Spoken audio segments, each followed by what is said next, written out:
Waalaikumsalam warahmatullahi wabarakatuh. Terkait dengan diklat calon kepala sekolah dan pengawas sekolah. Jadi begini, untuk tahun 2021 ini, semua pelatihan calon kepala sekolah dan calon pengawas sekolah masih menggunakan pola yang lama. Seluruh daerah yang menganggarkan APBD-nya untuk diklat cakep dan cawas itu diselesaikan tahun ini. Dan lulusannya masih bisa diangkat kapanpun, pokoknya masih bisa diangkat.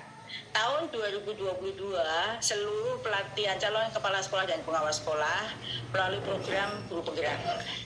Jadi KSPS itu tidak lagi diklat calon KSPS tetapi melalui PGP. Nah, siapa ownership-nya atau koordinatornya untuk melakukan diklat PGP baik untuk calon KS dan PS itu ada tetap di LP2KS. Jadi tusi menyiapkan kepala sekolah dan pengawas sekolah itu tetap sama dan leading sektornya masih di LP2KS. Itu ya. Jadi itu informasi terbarunya. Saat ini revisi Permendikbud 6 tahun 2028 sudah dilakukan, sudah harmonisasi dan sudah tinggal paraf. Jadi ada beberapa perubahan yang cukup esensial terkait dengan revisi Permendikbud 6 itu.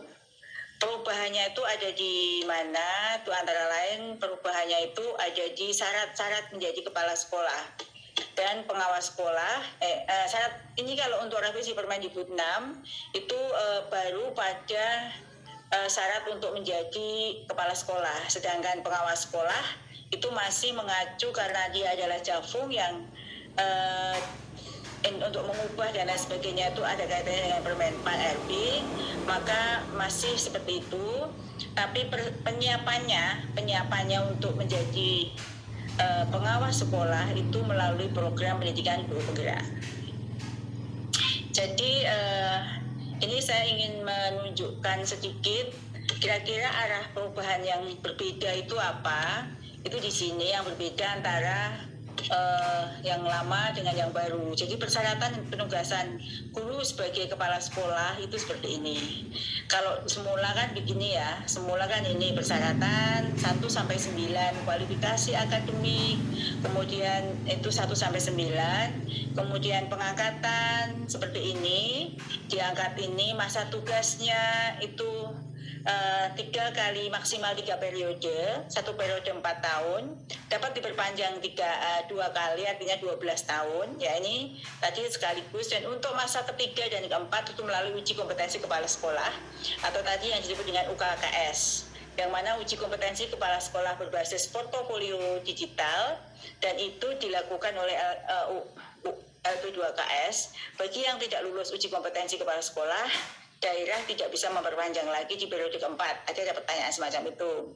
Itu ini saya sebut saat ini ya, di dalam screen teman-teman semua sudah terlihat ya, saat ini seperti itu. Jadi saat ini yang berlaku Permendikbud 6 ini boleh sampai 16 tahun, tetapi untuk periode terakhir itu melalui UKKS. Dan ini penyiapan dan lain sebagainya seperti ini. Lalu arah ke depan itu ada revisi Permendikbud seperti ini. Kemudian yang berubahnya di sini. Jadi persyaratan untuk menjadi kepala sekolah ini ke depan ya, ini belum jadi regulasi. Jadi masih draft regulasi, tapi kira-kira ke depan perubahannya seperti ini. Kualifikasi akademik tetap, sertifikat pendidik tetap, tapi memiliki sertifikat guru penggerak itu menjadi syarat untuk menjadi kepala sekolah dan juga nanti pengawas sekolah. Ada lagi yang berubah yang warna merah, baik PNS, kalau kemarin 3C ini 3B. Kemudian kepala sekolah itu bisa juga dari P3K ya, sekarang ada rekrut P3K. Bagi guru pemerintah dengan perjanjian kerja atau P3K, ASN P3K memiliki jenjang paling rendah guru ahli pertama sebagai kepala sekolah. Jadi boleh kepala sekolah dari P3K. Yang lain-lain itu masih sama.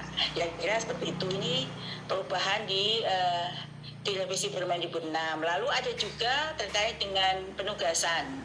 Jadi kalau penugasan ini, penugasan guru sebagai kepala sekolah Kalau yang dulu begini ya, 4 periode, jangka waktunya 16 tahun. Kemudian dan untuk ketiga 4 itu harus melalui UKKS yang tadi saya sebut. Maka di yang baru arah ke depan itu tidak perlu UKKS. Jadi mereka dapat bertugas paling lama 4 periode. Jadi 4 periode. 4 periode, jadi bisa 16 tahun tanpa ada lagi UKKS. Jadi tidak ada lagi UKKS untuk persyaratan menjadi kepala sekolah. Ini kira-kira yang perubahannya. Jadi kalau bagi kepala sekolah yang sekarang existing yang tidak punya sertifikat guru penggerak, tidak harus mengikuti program guru penggerak, tapi nanti dalam PKP-nya itu ada PKP terkait dengan substansi guru penggerak. Gitu ya. Jadi yang dilatih sampai akhir 2021 itu tetap bisa diangkat, tidak perlu sertifikat guru penggerak, tapi dalam PKB-nya nanti PKB substansinya guru penggerak. Ini yang terkait dengan, nah ini ada lagi informasi penting dalam ketentuan peralihan. Ya ini ya, bagi kepala guru yang tidak memiliki sertifikat calon kepala sekolah yang terpilih dengan akhir tahun 2021 dapat diberi tugas sebagai kepala sekolah, tidak wajib memiliki sertifikat guru penggerak. Ini terkait dengan ketentuan peralihannya. Jadi ini yang terkait dengan informasi terkini tentang pelatihan kepala sekolah ya. Lalu melalui apa semuanya pendidikan guru penggerak ini? Jadi ini salah. Jadi untuk pelatihan kepala sekolah dan pengawas sekolah ke depan itu sudah mengikuti pola pendidikan guru penggerak. Di Zoom ini saya yakin semua sebagian besar sudah menjadi bagian dari pendidikan guru penggerak ya. Jadi saya ingin mengenalkan sedikit pendidikan guru penggerak ini, mengapa sekarang menggantikan diklat calon KSPS Bapak Ibu semuanya, karena ini sesuai dengan arah kebijakan sebentar. Saya yakin semua teman-teman sudah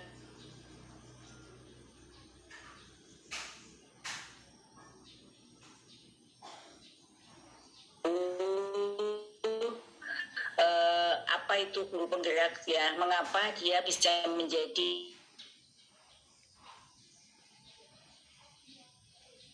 utamanya seperti ini, ingin mewujudkan program belajar Pancasila melalui program prioritas GTK. Program prioritas GTK yang sekarang sedang dikerjakan itu yang paling prioritas itu adalah transformasi kepemimpinan pendidikan. Ini yang melalui program guru penggerak dan kepala sekolah penggerak. Dan ini tidak main-main ya, di tengah tekanan anggaran, pemotongan anggaran yang besar-besaran, izin GTK tetap mendapat anggaran yang besar. Khususnya untuk guru penggerak ini di atas 1 triliun karena ingin memfasilitasi daerah dalam PGP ini. Jadi ada transformasi kepemimpinan pendidikan melalui guru penggerak, transformasi PPG prajabatan. Jadi kalau dulu itu mengangkat guru dalam amanah undang-undang guru dan dosen itu adalah guru itu adalah yang memiliki kualifikasi dan kompetensi. Kualifikasi ditunjukkan dengan surat kualifikasi, kompetensi ditunjukkan dengan kepemilikan serdik. Namun karena kebutuhan guru saat itu banyak guru yang diangkat sehingga mereka PPG daljab. Nah, arah ke depan tidak seperti itu. Jadi yang disebut mereka sebelum memiliki sertifikat pendidik, mereka masih nyantri. Jadi intinya itu belum disebut guru. Dan nanti kita akan biayai mereka setelah mereka lolos CPNS atau ASN 3K. Kalau tahun depan ini belum ada CPNS guru atau CPNS profesi apapun. Tahun 2022 seluruh rekrut itu profesi jafung apapun itu melalui ASN 3K. Dan program ketiga adalah pengembangan ekosistem belajar di setiap provinsi melalui Badan Guru Penggerak dan pemberdayaan komunitas pendidikan melalui BOP, revisi regulasi agar supaya perubahan-perubahan yang sekarang akan kita jalankan seperti melalui transformasi kepemimpinan melalui PGP itu dapat berjalan. Nah, Program prioritas yang pertama adalah transformasi kepemimpinan pendidikan, itulah guru penggerak, yang mana program arah ke depan program guru penggerak itu adalah program guru penggerak akan fokus pada pengembangan kepemimpinan pembelajaran dan kemandirian guru dan pengembangan profesional dirinya, menjadikan program guru penggerak guru tidak dapat menerapkan ketelah, maka di program pendidikan guru penggerak ini kepala sekolah dan pengawas sekolah itu sebagai mitra guru penggerak untuk bersama-sama melakukan transformasi pendidikan di sekolah. Selain itu program ini ditujukan untuk para guru yang berpotensi menjadi pemimpin pendidikan di masa depan. Ke depan arahnya itu bukan hanya kepala sekolah, pengawas sekolah, bahkan pemimpin-pemimpin instansi pendidikan itu diharapkan dari guru penggerak. Jadi program guru penggerak akan melakukan asesmen dari sisi pedagogi, kemampuan analitis, motivasi, dan kompetensi lainnya. Jadi kalau dulu penunjukan dari kalau pelatihan guru ditunjuk karena hasil UKG, ini adalah keinginan, panggilan dari hati teman-teman guru ini ingin menjadi guru penggerak.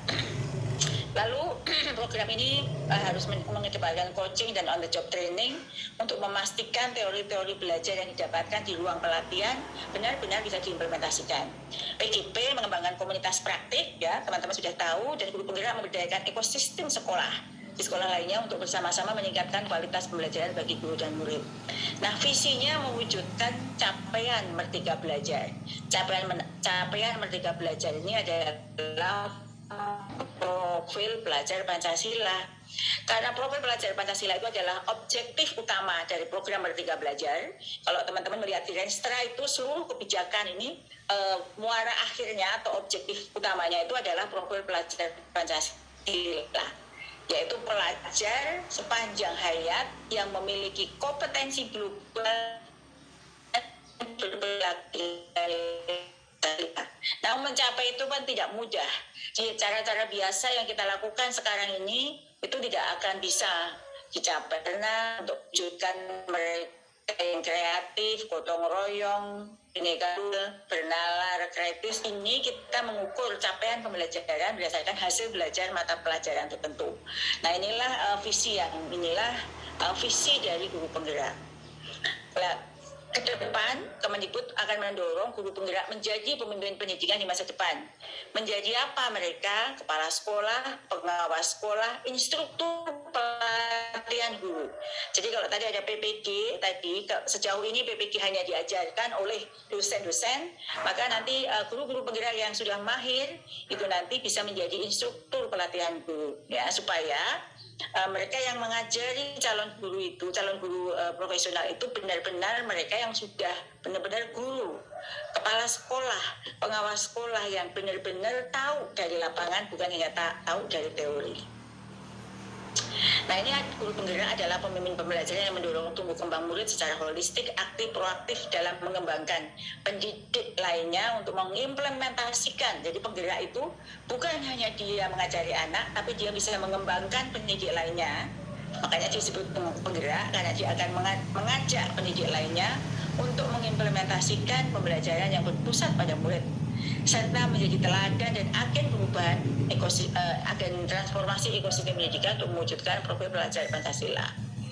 Ini selama ini pelatihan kepala sekolah yang baru ini 6 bulan, 5 sampai 6 bulan, maka pendidikan guru penggerak ini waktunya 9 bulan, terdiri dari kelas pelatihan daring, lokakarya, dan pendampingan. Apa sih bedanya guru penggerak dengan yang guru tidak penggerak? Guru penggerak mengikuti mereka sama-sama berpihak pada murid sebenarnya. Muridnya tapi luarannya adalah murid merdeka belajar. Guru menggerakkan komunitas belajar di sekolahnya dan di luar sekolahnya. Guru lain diharapkan setelah dia bisa menggerakkan komunitas di luar sekolahnya, guru lain dapat menerapkan pembelajaran aktif sesuai dengan tahap perkembangan murid, dan guru dia sendiri bisa menerapkan pembelajaran aktif. Jadi selain dia implementasi di sekolahnya, dia juga mengajak guru lain. Nah ini bedanya peran guru saat ini dan harapan untuk guru penggerak itu bisa seperti ini. Jadi kalau saat ini peningkatan prestasi akademik murid yang dilihat dari pencapaian nilai UAN berapa mapel gitu, ke depan mendorong tumbuh kembang murid secara holistik. Jadi yang disebut holistik itu terwujudnya profil pelajar Pancasila. Kalau guru saat ini mengajar dengan kreatif, jadi sudah bagus karena dia kreatif, tapi saat ini menjadi coach, mentor bagi guru lain. Jadi bukan hanya untuk mengajar, tapi dia bisa berperan sebagai coach atau mentor. Dia mengembangkan diri secara aktif menjadi teladan bagi transformasi bagi ekosistem pendidikan. Pengawas, lalu peran pengawas dan kepala sekolah dalam pendidikan guru, dalam guru penggerak apa? Pengawas dan kepala sekolah adalah mitra strategis guru penggerak dalam mengupayakan terjadinya transformasi pendidikan di sekolah dan wilayahnya. Ini ya peran pengawas dan peran kepala sekolah. Jadi kalau dari desain awal Merdeka Belajar itu, kepala sekolah dan pengawas sekolah itu adalah unsur yang penting sekali dalam terrealisasinya capaian profil belajar Pancasila itu. Selalu ada ditulis dalam setiap konsep Merdeka Belajar ini. Pengawas sekolah itu mitra guru penggerak dalam mengaktifasi program-program pengembangan guru di wilayahnya, dan kepala sekolah wajib memfasilitasi dan mendukung proses belajar calon guru penggerak dan bersama-sama mengupayakan terwujudnya Merdeka Belajar. Karena sepintar apapun, sebagus apapun guru penggerak, kalau tidak ada fasilitasi dan dukungan dari kepala sekolah dan pengawas sekolah, maka tidak akan berhasil. Nah, PGP dilakukan dengan pendekatan andragogi dengan tahapan seperti ini. Rekrutmen calon guru penggerak, PGP, generasi baru pemimpin pendidikan. Apa saja generasi baru yang lulusan dari pendidikan guru penggerak ini? Kepala sekolah, pengawas sekolah, instruktur pelatihan guru. Jadi ini saya sampaikan tidak harus itu tertulis, tapi kalau tertulis dalam PP yang kita lihat di sini, peran pengawas sekolah itu sangat penting, sama pentingnya dengan kepala sekolah di dalam kesuksesan program ini. Nah, ini pemimpin pelajaran yang seperti apa, yang mandiri, berpihak pada murid, dia menguasai manajemen pembelajaran, dia mampu membuat inovasi-inovasi pengembangan sekolah, dan dia bekerja sesuai dengan kode etik. Ini strategi utamanya, jadi nanti panjang. Ini kerangka desainnya seperti apa pendidikan guru penggerak itu, menerapkan prinsip andragogi dan pembelajaran berbasis pengalaman dengan persentase 70% belajar di tempat kerja dan komunitas praktek melalui pemberian umpan balik dari atasan, rekan, dan siswa. Jadi 360 derajat penilaian, bukan hanya dari atasan saja, tapi dari atasan, dari rekan, dan dari anak didik kita. Kemudian 20%-nya belajar dari guru lain, dan 10% saja pelatihan bersama fasilitator dan pendampingan. Jadi kalau kita lihat seperti ini, sebenarnya mereka belajarnya di tempat komunitas praktik 70%. Jadi pelatihan di ruang-ruang pelatihan itu hanya 10%. Tujuan utamanya apa? Dia bisa mewujudkan profil pelajar Pancasila, dan yang diberikan adalah tiga modul. Modul 1 paradigma dan visi guru penggerak, modul 2 praktek pembelajaran berpihak pada murid, modul 3 pemimpin pembelajaran dan pengembangan sekolah. Nah, modul 3 inilah modul tentang kita, kepala sekolah dan pengawas sekolah. Lalu asesmennya bagaimana? Hasil penugasan dan praktek pelatihan umpan balik rekan sejawat pendampingan murid, peningkatan hasil belajar murid. Ini pola pendidikan yang sedang berjalan 9 bulan, tapi kami sedang mengupayakan untuk menjadi lebih singkat lagi, karena kalau tadi saya sampaikan tahun 2022 semua pelatihan melalui PGP, jangan sampai ini membuat kesulitan buat daerah karena akan terjadi kekosongan kepala sekolah dan pengawas sekolah. Karena pelatihannya panjang dan biayanya cukup besar. Kami sedang melakukan upaya agar pelatihan lebih pendek dan biaya bisa terjangkau oleh APBD. Maka kami sedang melakukan penyempurnaan terus-menerus. Ini kira-kira paket 1, 4 modul yang tadi saya sebut ya, visi guru penggerak. Paket 2 itu 3 modul, paket 3 modul ada pendampingan selama 3 bulan. Jadi kira-kira ini JP-nya seperti ini. Ini adalah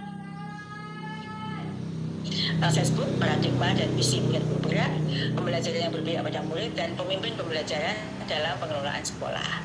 Nah, kurikulumnya seperti ini. Apa saja sih yang diajarkan di paket modul 1, modul 2, modul 3? Misalnya kalau modul 1, filosofi pendidikan nasional, nilai dan peran guru penggerak, visi guru penggerak, budaya positif. Kemudian paket 2, pembelajaran yang berpihak pada murid, pembelajaran sosial, emotional learning, coaching.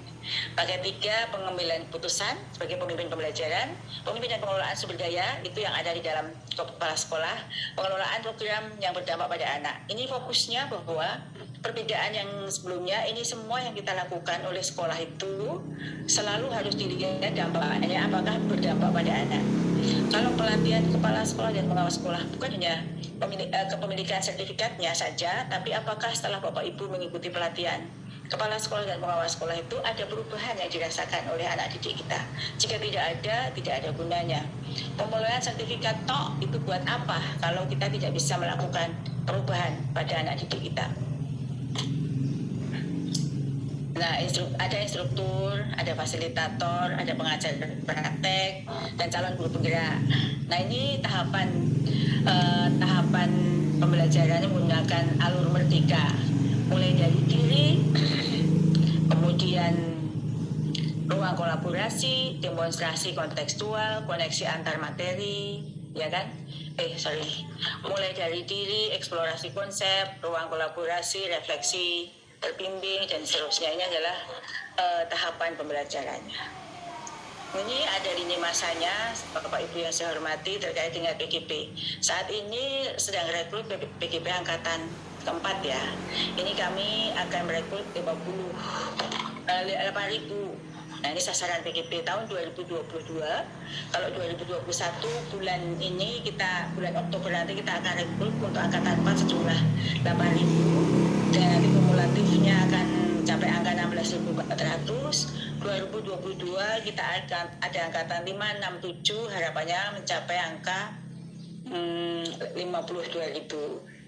Nah, ini pertumbuhan eksponensial guru penggerak, namun berdasarkan perhitungan kita sampai tahun 2024 itu diperkirakan sebanyak 405.900 guru penggerak, dan itu bisa memenuhi kekurangan KSPS yang tersebar di seluruh Indonesia di tahun 2024. Kalau sampai 2023 masih belum. Jadi bisa menggunakan diklat-diklat yang sudah dimiliki oleh kepala sekolah dan pengawas sekolah saat ini. Ini adalah sasaran guru penggerak angkatan pertama sudah dari Nusa Tenggara, Papua, Sulawesi, Jawa 2, Kalimantan, Sumatera 6, itu seluruh Indonesia sudah tersentuh oleh guru penggerak. Itu terkait dengan guru penggerak, Bapak Ibu yang menjadi saya hanya mengenalkan sekilas, saya yakin Bapak Ibu sudah mengenal semua, tapi kira-kira arah kebijakan ke depan tahun 2022 itu seperti itu, perubahan Permendikbudnya seperti itu, dan nanti teman-teman saya untuk pengawas sekolah ini sudah tahu lebih dulu dari teman-teman yang lain terkait dengan seleksi KSPS yang akan datang. Dan isu yang terakhir yang ditanyakan ke saya supaya lengkap teman-teman untuk mendapatkan substansinya, bagaimana perkembangan seleksi ASN guru P3K saat ini. Bahwa ini tadi yang saya laporkan, jumlah guru KSPS di Indonesia saat ini seperti ini ya. Dan nanti teman-teman bisa menyampaikan kenapa kok ASN P3K bukan seleksi CPNS gitu. Karena kalau kita lihat rasionalnya seperti ini, kita ada sebenarnya kekurangan guru kita ini seperti ini. Kekurangan guru itu seperti ini ya. Jumlah guru P3K yang saat ini itu seperti ini. Honorer jumlahnya 742.000. Kekurangannya itu sebenarnya 1 juta lebih kalau dilihat, karena jumlah guru PNS yang seharusnya di sekolah negeri 2,2 juta, dan kalau kita hitung kebutuhan kita itu sebenarnya 3 juta lebih, maka kita kekurangan guru yang cukup besar. Nah, kenapa kekurangan guru itu harus diangkat dengan ASN P3K? Karena jumlahnya 59% dari guru honorer tadi itu 437.000-nya itu berusia di atas 35 tahun yang tidak ada lagi kesempatan untuk ikut CPNS. Sementara kenapa nggak diangkat saja? Undang-undang ASN mensyaratkan bahwa guru itu adalah jabatan fungsional yang jabatan profesional. Untuk mengangkat jabatan profesional itu harus melalui tes, tidak bisa diangkat seperti begitu saja. Itu sudah diatur dalam undang-undang. Jadi kalau kita mengangkat begitu saja seperti tuntutan para guru honorer itu melanggar undang-undang yang ada. Dan itu tentu Kemenpan RB sangat tidak setuju dengan hal ini. Dengan data ini yang 59%-nya adalah di atas 35 tahun, maka rekrut guru P3K dianggap sebagai kebijakan yang paling berpihak pada guru honorer sekolah negeri. Karena setelah mereka menjadi ASN P3K, maka mereka mempunyai hak-hak sebagai ASN seperti penilaian kinerja, penggajian, tunjangan, pengembangan kompetensi, penghargaan, dan serdiknya pun akan dihargai sebagai guru profesional. Dan jika sudah lulus menjadi P3K tapi masih usia di bawah 35 tetap dapat melamar menjadi formasi PNS jika dibuka. Dia harus mengundurkan diri terlebih dahulu. Nah, sekarang lini masanya seperti apa? Tadi saya sampaikan bahwa seharusnya itu ujian kompetensi itu di tanggal besok 30. Namun kami sudah berkirim surat memberitahu kepada Kemen PKN bahwa ujian kita diundur karena terkait dengan banyak faktor. Yang pertama, kalau kesiapan dari Kemendikbud sendiri sudah siap, namun saat ini sedang PPKM.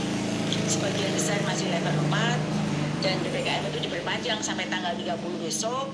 Kalau level 4 itu rekomendasi dari Satgas itu nggak boleh ada kumpulan pertemuan, kerumunan, sehingga kami berharap PPKM itu akan berubah status menjadi turun ke level 3 sehingga kita bisa melakukan mengumpulkan mereka di TUK yang terdekat. Nah, jadwal ujian kompetensi 1 yang semula direncanakan akan dilakukan di tanggal 30 besok, itu kami sudah mendapatkan persetujuan dari BKN itu akan dilaksanakan di tanggal 13 September. Ini baru ini yang karena belum diumumkan di web. Ini baru saya terima SK. Saya kasih tahu ke Bapak Ibu semua. Nah, setelah itu mereka mendapatkan kesempatan mengikuti ujian 3 kali dengan ujian pertama berpihak afirmasi bagi guru honorer yang ditempatkan di sekolah negeri. Mereka mendapat kesempatan untuk ujian pertama dulu tanpa bersaing dengan yang di swasta maupun yang mempunyai serdik. Saat ini formasi kita sebenarnya dibutuhkan 1.200.000, namun daerah hanya mengusulkan sejumlah 506.000 saja. Maka 506.000 formasi yang akan diperebutkan di seleksi ASN P3K tahun ini. Dan 506.000 itu adalah formasi terbesar sepanjang hayat yang pernah dilakukan oleh rekrutmen sekarang. Jadi kalau kita lihat 2019 itu hanya 90.000 saja formasi untuk ASN. Nah, ini adalah 506.000, setengah juta lebih yang akan dilakukan seleksi ASN P3K. Lalu apa yang terkini jumlah formasi itu yang diperebutkan 506, 247. Pelamar yang sudah terverifikasi diumumkan lulus seleksi administrasi 925.637. 68% diantaranya itu adalah guru honorer sekolah negeri yang akan ikut ujian di tahap 1. Jumlahnya 629.501. Gitu ya. Tapi meskipun banyak formasi, tapi banyak juga guru-guru yang tidak memilih formasi yang tidak dipilih saat ini di tahap 1 adalah mereka yang paling terpencil. Nias Utara, Halmahera Utara, Barito Selatan, Timur Tengah Selatan, Halmahera Tengah, Maluku Barat Daya, Halmahera Barat Daya, dan seterusnya. Ini tidak ada yang melamar ya, jadi masih pilih yang di kota-kota saja. Instansi yang tidak membuka formasi adalah ini banyak ya. Sumatera Utara, untuk guru-guru Provinsi Sumatera Utara tidak ada formasi yang diajukan. Jambi juga tidak mengajukan formasi. Tapi kabupaten di Sumatera Utara mengajukan, kecuali Sedang, Berbagai, dan Tanjung Balai. Jambi provinsinya saja yang tidak mengajukan. Kabupaten di lingkungan Jambi itu seluruh kabupaten di lingkungan di Provinsi Jambi tidak mengajukan. Ini Bapak Ibu yang terkait dengan isu-isu strategis yang baru saja menjadi harapan Bapak Ibu untuk saya sampaikan. Terima kasih atas perhatian Bapak Ibu semua. Jika ada pertanyaan dipersilahkan. Jadi kalau nomor 1 ini saya belum masuk pertanyaannya, tapi begini, seleksi KSPS itu nanti syaratnya ada. Jadi KSPS itu sudah ada syaratnya itu berbeda ya. Kalau yang pengajar praktek, instruktur, fasilitator itu bagian dari komponen guru penggerak. Tapi untuk menjadi kepala sekolah pada masa yang akan datang dan pengawas sekolah itu masih mengikuti syarat-syarat administrasi yang tadi saya sampaikan. Jadi kalau untuk menjadi kepala sekolah di draft revisi Permendikbud itu syaratnya sama tadi ya. Jadi kualifikasi akademik, kemudian sertifikat pendidik, sertifikat guru penggerak itu nanti akan ikut guru penggerak, kemudian golongan 3B, hasil penilaian prestasi kerja baik selama 2 tahun terakhir, memiliki pengalaman manajerial yang relevan dengan fungsi kepala sekolah, misalnya pernah jadi wakasek, pernah jadi ketua KKG, MGMP, pengurus MKKS dan lain sebagainya, sehat jasmani rohani, tidak pernah dikenai hukuman disiplin sedang atau berat, tidak sedang menjadi tersangka, terdakwa atau tidak pernah menjadi terpidana, berusia paling sedikit 56 tahun. Jadi itu syaratnya tetap syarat administrasi. Nanti dia itulah yang akan mengikuti program guru penggerak gitu ya. Jadi di program guru penggerak pun itu syaratnya sudah ada. Sedangkan yang instruktur, fasilitator, pengajar praktek itu adalah bagian dari guru penggerak, dan dia jika memenuhi syarat calon kepala sekolah masih dia bisa mengikuti program guru penggerak untuk menjadi kepala sekolah. Yang kedua ini dari Papua, sejak tahun 2018 belum ada calon pengawas sehingga teman-teman yang dilantik sampai sekarang masih terkatung-katung. Mohon petunjuk bagaimana dengan teman yang belum ikut cawas tapi sudah dilantik. Nah ini nanti agak lumayan perlu perhatian ya, karena kalau sebelum dilantik itu nanti mungkin harus mengikuti program yang guru penggerak tadi. Tapi kalau misalnya sekarang daerahnya itu berupaya untuk mendiklat yang mumpung masih pakai pola lama, itu silahkan. Jadi tahun ini, pertengahan tahun ini saya membuat edaran kepada seluruh dinas pendidikan kabupaten dan provinsi bagi yang ada kepala sekolah dan pengawas sekolah, kemudian ada dana APBD, silahkan tahun ini mengikuti pelatihannya karena tahun depan sudah berganti pola, dan saat ini luar biasa animo daerah itu untuk mengikuti pelatihan. Nah yang sudah duduk belum dididik ini yang memang harus sedikit hati-hati dan waspada, karena yang diakui saat ini adalah mereka yang sudah punya diklat sertifikat NRKS atau NRPS begitu. Apakah ada jalan keluar bagi kami 6 orang pengawas sama mungkin dari Katingan yang mulai tahun 2021 tunjangan sertifikasi kami hilang karena belum memiliki sertifikat cawas. Dari kami ber-6, saya dengan teman saya 2 orang sudah mempunyai sertifikat cawas mulai tahun 2015, tapi JP-nya cuma 32 jam. Kemarin sudah mengikuti pemutihan dan hasil sertifikatnya diakui, tapi JP-nya tetap kurang. Mohon pencerahan dari Prof bagaimana nasib kami yang hilang tunjangan sertifikasinya, sementara anak-anak kami membutuhkan biaya untuk sekolah. Terima kasih. Ya, banyak yang demikian, Prof. Iya. Jadi memang di Sindiklat kita ini yang disebut pengawas itu jika ada NRPS. Dan disebut kepala sekolah itu jika ada NRKS, ya kan? Nah, bagi yang ini kan ada di Katingan ya, bagi yang sudah punya sertifikat tahun 2015 dan sudah ikut pemutihan, ya, pemutihan itu tidak perlu tambah jam. Pasti memperoleh sertifikat yang ditandatangani oleh saya, bukannya begitu ya. Tanda tangan sertifikat oleh saya dan Pak Dirjen itu bukti bahwa diakui sertifikatnya itu. Jadi kalau sudah diakui nggak perlu lah, namanya juga pemutihan. Kalau masih kurang jam berarti bukan pemutihan ya. Jadi ini adalah sudah kita akui, tinggal menginput, nanti minta tim administrasi sekolah untuk menginput NRPS-nya.